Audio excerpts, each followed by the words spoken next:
الحمد لله وحده والصلاة والسلام على من لا نبي بعده أما بعد فأعوذ بالله من الشيطان الرجيم بسم الله الرحمن الرحيم إذا سألك عبادي عني فإني قريب أجيب دعوة الداعي إذا دعان.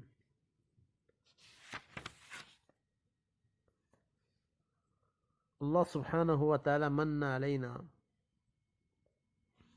وأكرمنا بوظائف وبدعوات بهذه الدعوات نتقرب إلى الله ونطلب من الله سبحانه وتعالى. وإذا نقرأ هذه الدعوات الله سبحانه وتعالى يحفظنا من المصائب ومن الشياطين ومن أشياء مكروهة. ولهذا السبب إذا كان الإنسان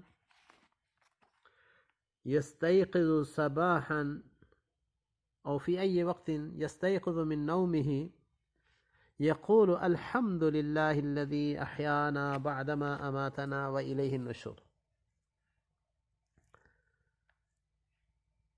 معناه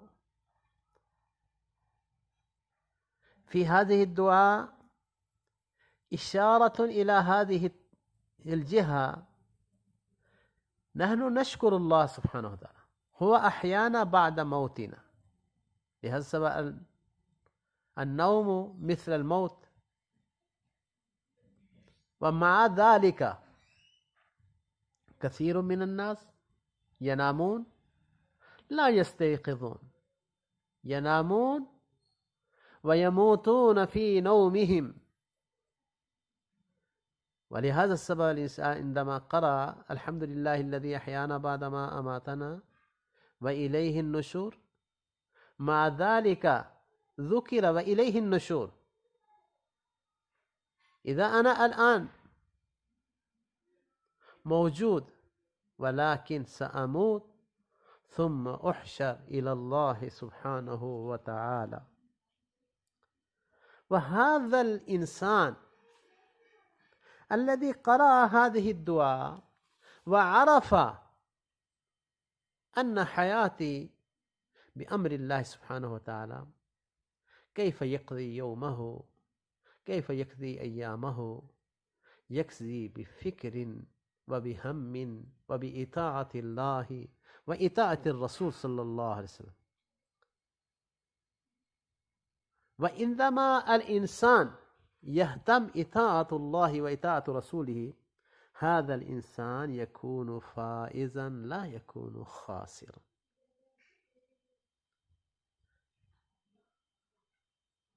في إطاعة الله وإطاعة الرسول صلى الله عليه وسلم الفوز الأبدية، فوز الدارين. عندما يستيقظ الإنسان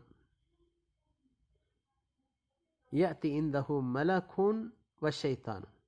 الشيطان يقول له نم، الآن وقت نومك، استراحتك. يريد الشيطان أن يقبض هذا الإنسان من الصباح إلى الليل.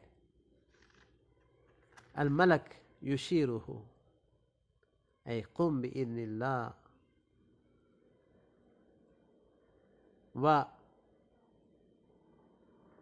وامتثل أمر الله سبحانه وتعالى، صل صلاة الفجر. وإذا كان الإنسان استيقظ وبدأ من الصلاة، هذا الإنسان بدأ بالدعاء، هذا الإنسان يكون فائزا. وهكذا عندما يأتي وقت الليل ثم يأتي عنده شيطان والملك عند فراشه، الشيطان يريد أن يجعله غافلا عن الدعوات المسنونة، والملك يدله. فإذا كان في قلب الإنسان